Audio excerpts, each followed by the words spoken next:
சிவகங்கை மாவட்டம் காரைக்குடியில் Congress MP Karthi Iran மீது நடத்தப்பட்ட தாக்குதல் குறித்த கருத்து தெரிவித்தார். அதில் ஈரானில் நடைபெறக்கூடிய ஆட்சி ராணுவ ஆட்சி, பெண்களுக்கு எதிராகவும் அங்குள்ள சிறுபான்மையினர் கருத்துக்களுக்கு எதிரான ஒரு கொடூரமான ஆட்சி நடக்கிறது என்றார்.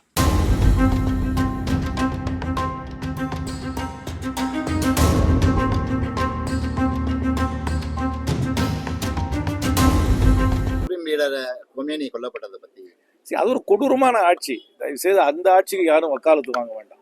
அது ஈரான்ல நடக்கின்ற ஆட்சி வந்து ஒரு அயத்தொல்லாக்களோட ஆட்சி வந்து ஒரு கொடூரமான ஆட்சி.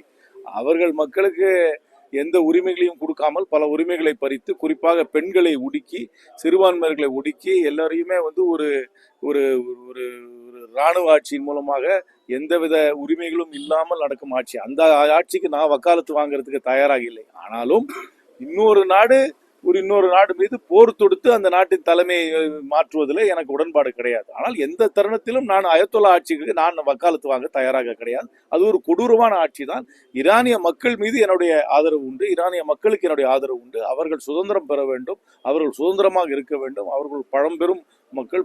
இந்த பெர்ஷிய கலாச்சாரம் என்பது ஒரு தொன்மையான கலாச்சாரம். அந்த கலாச்சாரத்துக்கு ஏற்றால் போல் அவர்கள் சுதந்திரமாக இருக்க வேண்டும். அவர்கள் உலகத்தில் இருக்கும் அத்தனை நாடுகளோடு நட்போடு இருக்க வேண்டும், மற்ற நாடுகளும் அவர்களோடு நட்போடு இருக்க வேண்டும் தான் என்னுடைய விருப்பமே தவிர இந்த அயத்தொல்லா ஆட்சிக்கு நான் வக்காலத்து வாங்குறது தயாராக இல்லை.